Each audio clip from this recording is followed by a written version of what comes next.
Hey there, everyone, and welcome to another video. Today, I would love to discuss with you some thoughts and ideas around the changing skies of the second week of October.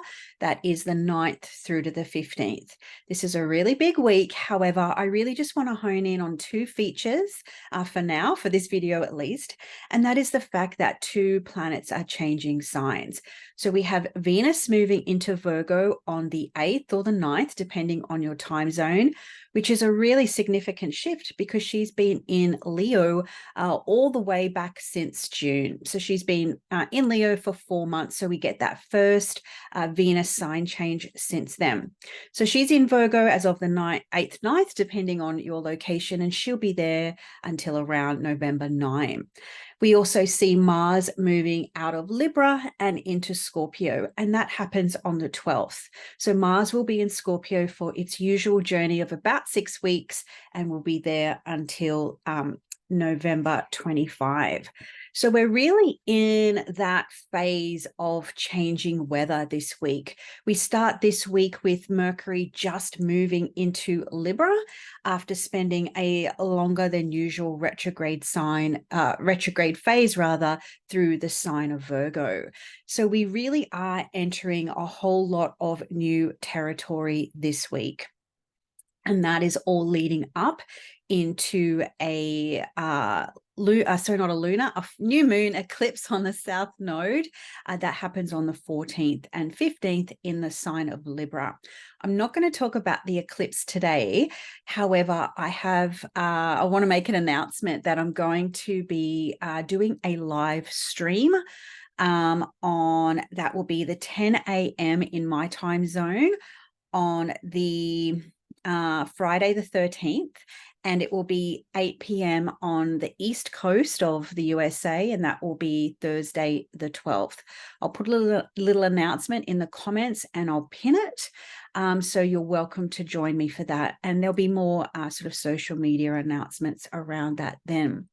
If you have questions that you'd like to ask me about that upcoming eclipse, do feel free to put them in the comments of this video and I can address them in the live stream. So I'm looking forward to doing that.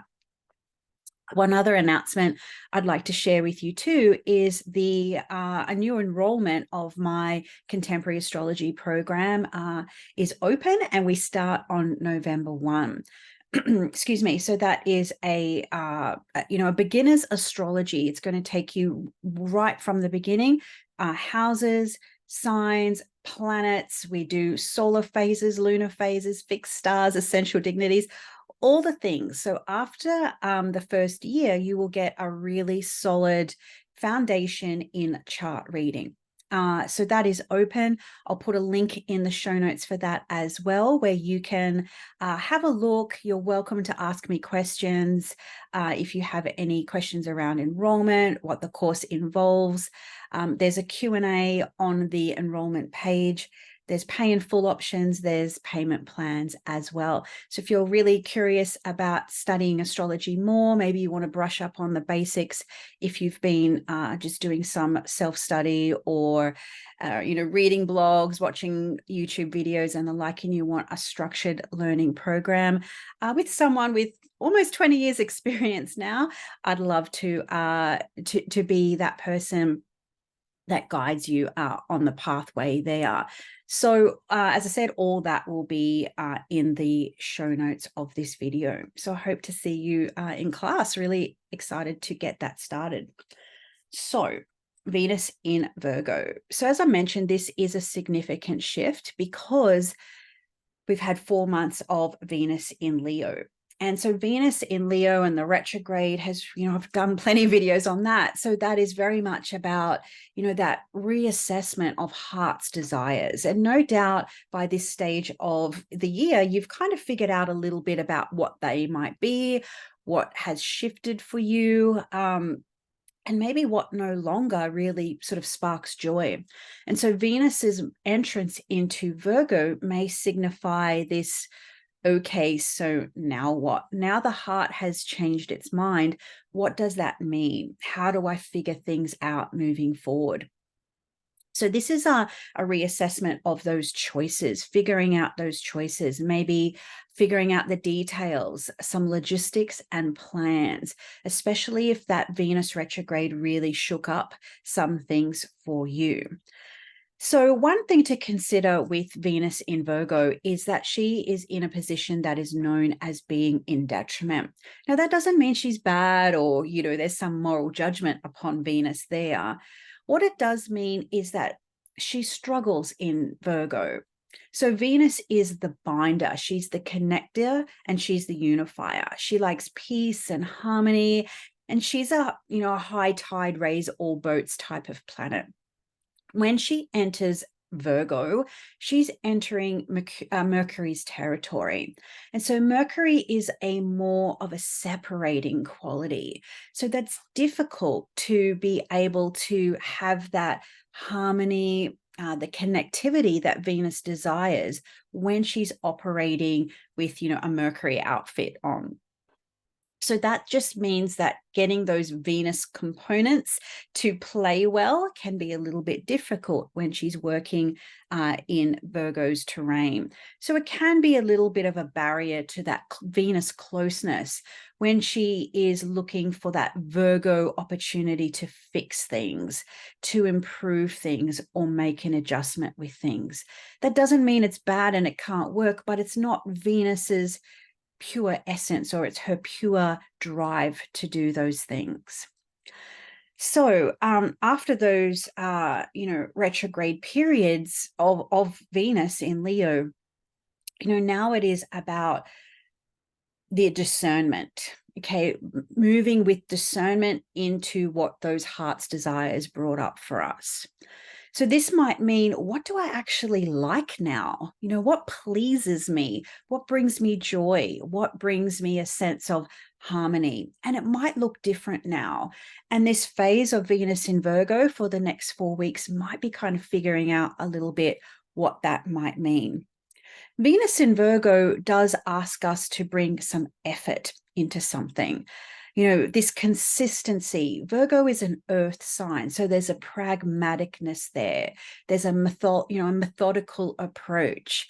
It is this idea of steady as she goes, using those mercurial components of analysis and discernment and thinking things through rather than just leading from the heart or potentially the loins, depending on your circumstances.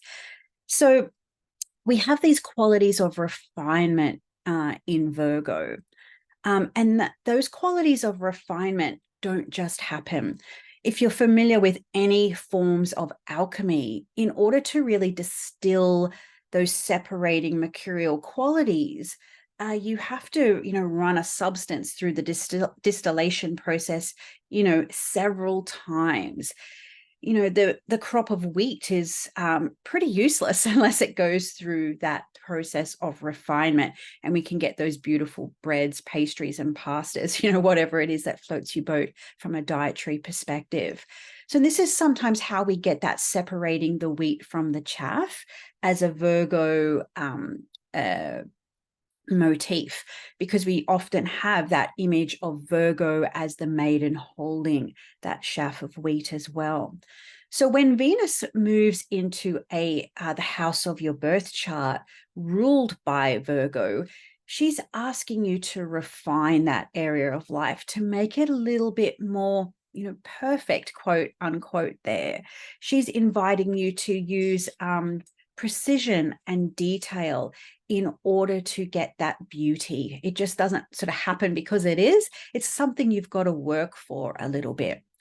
Virgo is also a mutable sign. So there is this capacity for adjustment, to adapt and to change. There's a flexibility that sometimes Venus and Virgo, people forget about that. Like, she is a flexible influence. And this can be helpful for overcoming the yips. So if you're not familiar what the yips is, how you can do something, you'll have a dab hand at something, you'll try something new or something that you're already quite proficient at. And then you'll go through this process where you think, I can't do this anymore. Or you might have some beginner's luck in something and everything's working really well. And then you're like, I can do this, but how come I can't do it today? You might have that brain fog, or it could be, you know, something that you could basically do with your eyes closed. And then you go through this phase where you can't even figure out how to do it.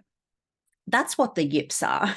So when you are looking at, maybe it's a hobby, maybe it's something that you can do every day that you don't even think about. And then all of a sudden, Venus enters Virgo, and then you're thinking, you know, I could bake that cake 10 times over. Why did it turn out not the way that I like it?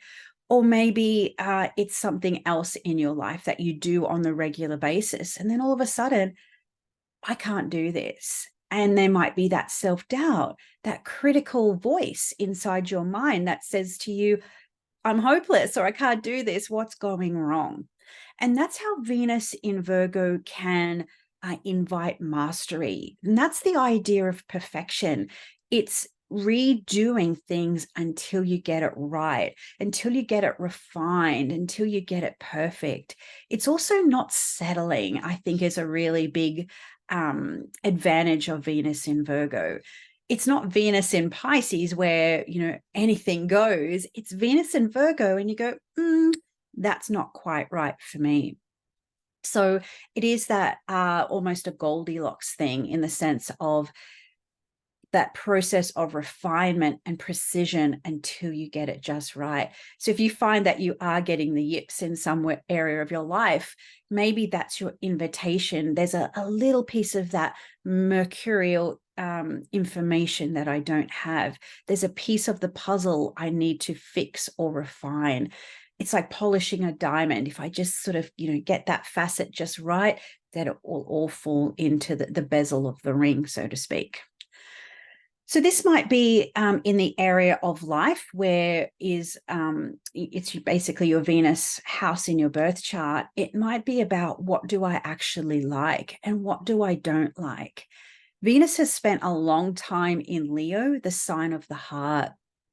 And now she's in the sign of Virgo, ruled by Mercury, which is the sign of the mind. So this might also help us kind of communicate or express our heart's desires in a more Venusian way. It might invite us to have some tricky conversations that can ultimately help closeness. It might seem like a bit of a romantic buzzkill for sure, but Venus in Virgo can help us refine those rough edges in a relationship, maybe smooth over some rough patches and actually help improve or make things better. So when Venus comes into your Virgo house, think of her like a visitor. She's coming to visit for 4 weeks, and she's going to bring Venusian qualities to that area or that topic of your life. So if it's your 10th house and your go-to is to rely on facts and data in your profession or in your career or your life direction, Venus's entrance is your annual invitation to think, well, it's not just about what I know, but also who I know. So she might encourage you to put your best foot forward, to dress to impress, for example. It might be sprucing up your CV or your resume or your online profiles as well. It might be bringing in a little bit of sugar or sweetness into your professional sphere, you know, to make friends and influence people at work, for instance. So you could apply those types of concepts or ideas to each of your 12, you know, whichever house is your Virgo house, and that might help you work with this energy. There's also a very much a less is more quality to Virgo, and that's what I think makes her really beautiful. You know that old adage, before you leave the house, take an accessory off. It is a little bit of a less is more, very refined qualities there. So there's a certain sophistication to Venus in Virgo that I also think doesn't get enough credit there. So we've got these concepts of precision, practice, and perfection, okay? Making things better by doing a little bit less but doing that with a methodical, ritualistic kind of approach over and over until you get it right.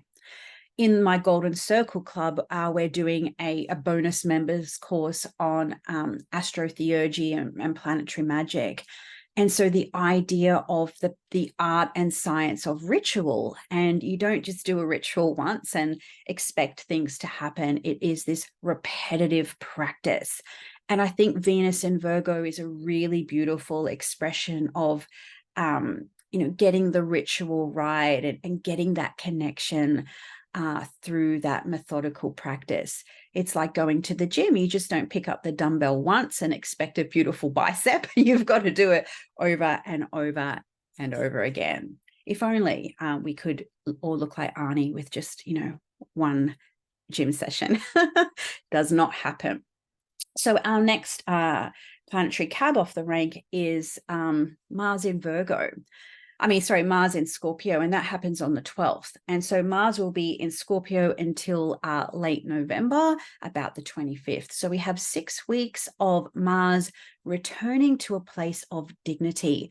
We have not had Mars in a place of strength since very late May, June and July of 2022. So 18 months of a lack of strong martial qualities. So bringing a planet into dignity will show that there's an area of life in your birth chart that, for all intents and purposes is going to go well. So that's going to be an area of focus. Mars is a fixed water sign. So there's something about Mars moving out of detriment where it's been in Libra. So it's been in its position of detriment and co-present with the South Node. So that's not very conducive to mojo and energy. It's very depleted. It's very, very under-resourced. And so Mars moving into Scorpio now brings a sharpened sword into the mix. And so that's going to be very helpful to increase drive, increase focus, and an area of life that you really want to hone in on and sort of extract a little bit of that planetary juju. Mars in Scorpio can have a really relentless quality too. There's a do or die energy with Mars in Scorpio and a singular focus. And this can be really helpful for productivity. This can be helpful for getting things done, or this can be helpful for honing in on an area of life that hasn't been in focus for quite a long time. Mars hasn't been in Scorpio for probably about 2 years now, which is sort of Mars's average cycle. So there's a level of like virility there. Scorpio is a water sign, so it can be kind of fecund in that area. If you put that energy in, if you put that focus and you put that desire. When I think about Mars in Scorpio, I know this is not going to be everyone's jam, but there's a song from Tool where Henry Rollins sort of does a guest bit in the song, and he speaks some words and he says, "I've gone to great lengths to expand my threshold of pain." I do really like that. And I really do think that that is something that Mars in Scorpio can bring to our proverbial tables. This could be through exercise, physical, emotional. It could also be the exertion of will or desire, and that do or die relentless quality and that singular focus. Mars at Scorpio can bring a real nose to the grindstone energy as well. Obviously, we've got a supportive aspect from Saturn there too. So it can really help us. Saturn's a little bit about the long-term goals, and Scorpio is, or Mars rather, is the short-term goals. So it's this invitation. What can you do over the next 6 weeks if you could put a singular one-eyed focus on something and really, really try, like really put your effort in to move that proverbial needle, to get something shifted or moving in a particular area of life. There's this really gritty, steely resolve, take no prisoners with Mars in Scorpio. It is a fixed water sign. So it's fixed and it's still. So there's this also a capacity with Mars and Scorpio when you are showing signs of a steely resolve in one area of life, you're doing nothing else. So everything else around can become a little bit still. The idea of still waters run deep and you may not see what's underneath the surface. So there's a real, Mars in Scorpio Mars is, transiting the nighttime version of Mars, the yin or the feminine expression of Mars. So it's a thinking, it's a feeling, it's a deep thinking feeling type of Mars. So it's really about feeling the vibe before taking action. So there is this fine tuning of that sonar radar with Mars and Scorpio.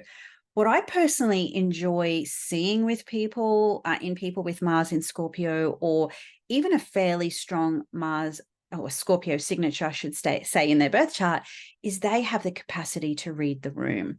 They have an inbuilt sonar detector that can detect those energy shifts in the water and respond appropriately.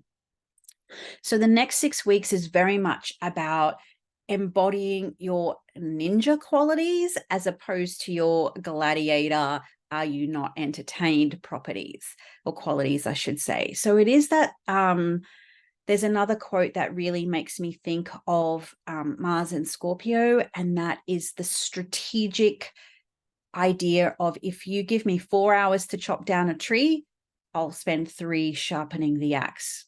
I think it might have been Abraham Lincoln that said that. Not sure. I can't think off the top of my head. But when we combine the qualities of Venus in Virgo, pragmatic, methodical, strategic yin sign, plus Mars in Scorpio, this next chapter of time is about strategy, it's about focus, and it's a quiet discipline. It's the long game. So this isn't really a time to rush in where fools would fear to tread, angels would fear to tread. This is the hold back, hold your horses, retreat, if you're going into battle and you're losing, it's like retreat, and it's that type of vibe. So that might be slowing down, thinking about, okay, what do I want to achieve over the next 6 weeks, and what strategies, plans, conversations, how do I need to align my Venusian desires with my martial actions over the next 6 weeks. So I hope that has helped you navigate the territory for this week with this Mars-Venus combination. They are forming a whole sign sextile. So there is there is flow between them. It's quiet energy here. It's reflective and contemplative. But strategies and focus are my 2 keywords for the next 6 weeks. And we also have eclipses, and I look forward to seeing you in the live stream for that next week. Of course, if you would like additional tips, tricks, and astrological information, that is all contained within the Golden Circle Club. That is my sort of private community there, where we talk all things astrology, and there's bonus member courses, and we're doing the planetary magic at the moment. So I'd love to have you inside the circle. I'll also have a link in the description below. And I really do hope you enjoy the qualities of these planets changing signs this week.